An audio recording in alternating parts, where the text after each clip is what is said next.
ሰላምና ጤና በያላችሁበት ዓለም ዳርቻ ሁሉ ይሁንላችሁ። ዛሬ ትምህርታችን በሳይንስ ፍጹም ተቀባይነትን ያገኙ ጥቅል ጎመንን በመመገብ ብቻ የምናገኛቸውን 9 ድንቅ ጥቅሞች እንዲሁም በሙሉ ብቃት መከላከል የምንችላቸውን በሽታዎች እንመለከታለን። የማነሳቸው እያንዳንዱ ሐሳቦች ሳይንስ ላይ መሰረት ያደረጉ ብቻ ናቸው።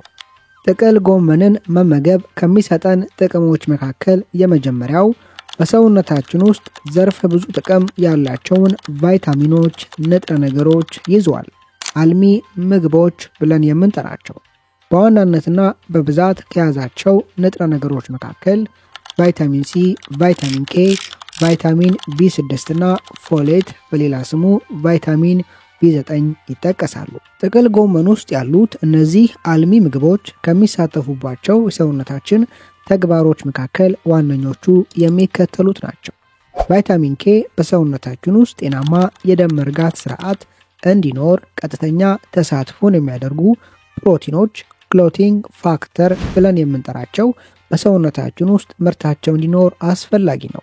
የደም መርጋት ስርዓት ሰውነታችን አደጋ ሲደርስበት ከፍተኛ የደም መፍሰስ እንዳይከሰት የሚከላከልበት የሚቆጣጠርበት አንዱ ስርዓት ነው። ቫይታሚን ሲ በሰውነታችን ውስጥ ያለውን በሽታ የመከላከል ስርዓት ለማጠንከር ለመገንባት ከሚያስፈልጉ ቫይታሚኖች አንዱ ነው። ፎሌት በሌላ ስሙ ቫይታሚን ቢ9 በሰውነታችን ውስጥ በርካታ ስራዎችን ይሰራል።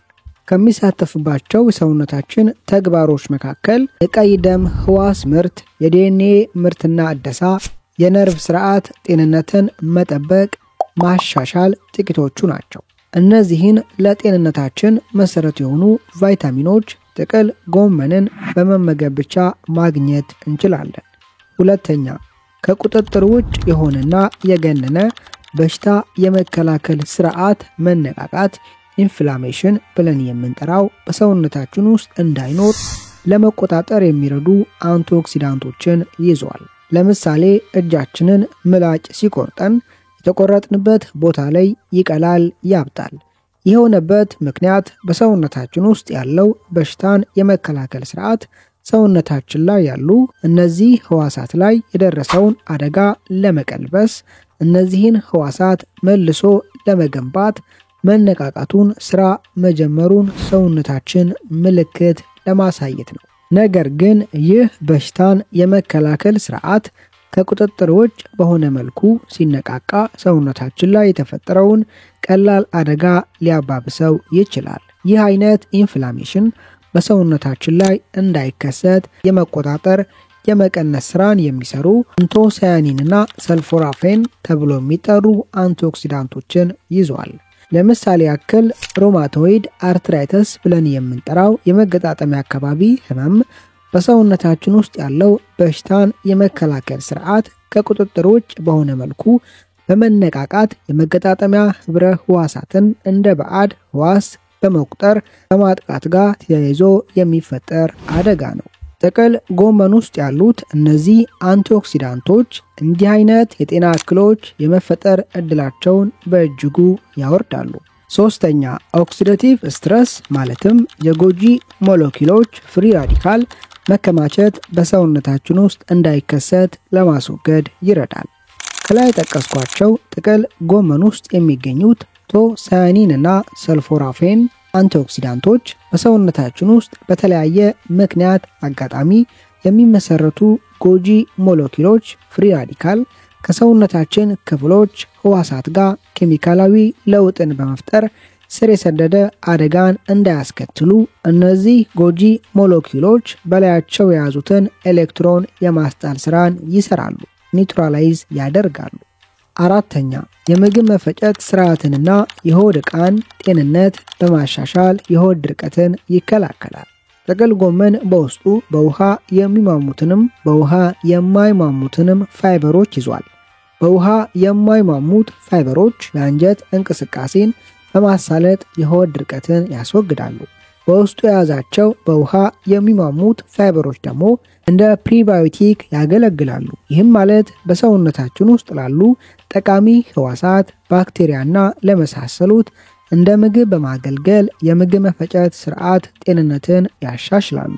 አምስተኛ የልባችንን ጤንነት ያጠነክራል። ጥቅል ጎመን ውስጥ የሚገኘው ግሉኮሲኖሌት ኦርጋኒክ ኮምፓውንድ ጤናማ ያልሆነ የኮሌስትሮል ክምችት ግግር የደም ቧንቧዎች ላይ እንዳይፈጠር በመከላከል የልባችንን ጤንነት ያጠነክራል። ጥቅል ጎመን ውስጥ ያለው ግሉኮሲኖሌት አይደለም በቀጥታ ይህን ስራ የሚሰራው። አንድ ሰው ጥቅል ጎመንን በሚመገብበት ጊዜ ይህ ጥቅል ጎመን ሰውነቱ ውስጥ እንደገባ ይፈጫል። በሚፈጭበት ወቅት እዚህ ጥቅል ጎመን ውስጥ ያሉት እነዚህ ግሉኮሲኖሌት በቀጥታ ወደ አይሶታዮሳያኔት ይቀየራሉ። ይህ አይሶታዮሳያኔት ነው ይህን ስራ የሚሰራው። ስድስተኛ በውስጡ ዝቅተኛ ካሎሪ ከፍተኛ ፋይበር መኖሩ ክብደትን ለመቆጣጠር ተመራጭ ያደርገዋል።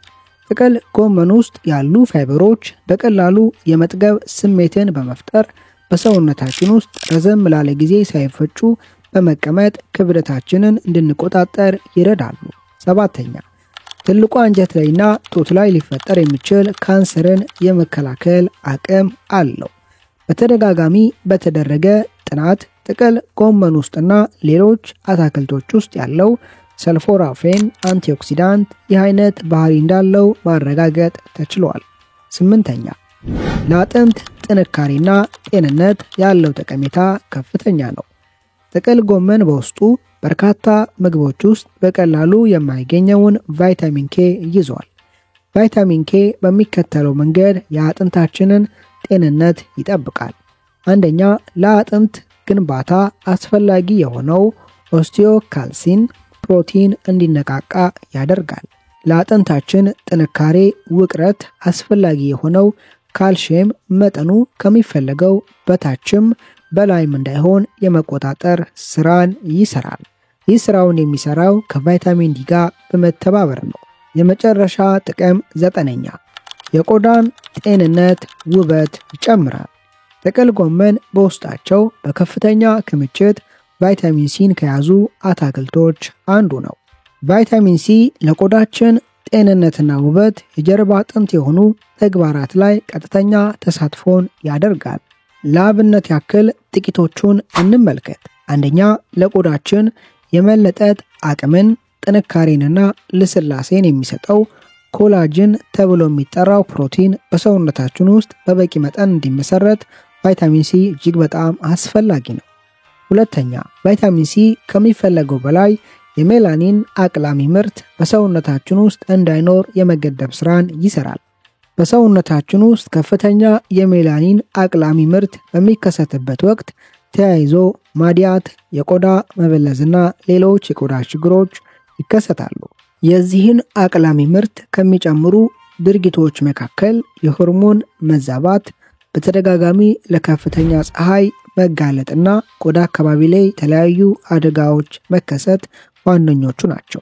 ሌላኛው ቫይታሚን ሲ ለቆዳችን ውበትና ጤንነት ጠቃሚ የሚሆንበት ዋነኛ ምክንያት ቆዳችን እርጥበትን ማስቀረት እንዲችል እገዛን በማድረግ የቆዳ ድርቀትን ለማስወገድ ይረዳል። በቂ ውሃን መጠጣት ታዲያ ሊተኮርበት ይገባል። በዛሬ ትምህርታችን ጠቃሚ ሐሳቦችን ምክሮችን እንዳገኛችሁበት ተስፋ አደርጋለሁ።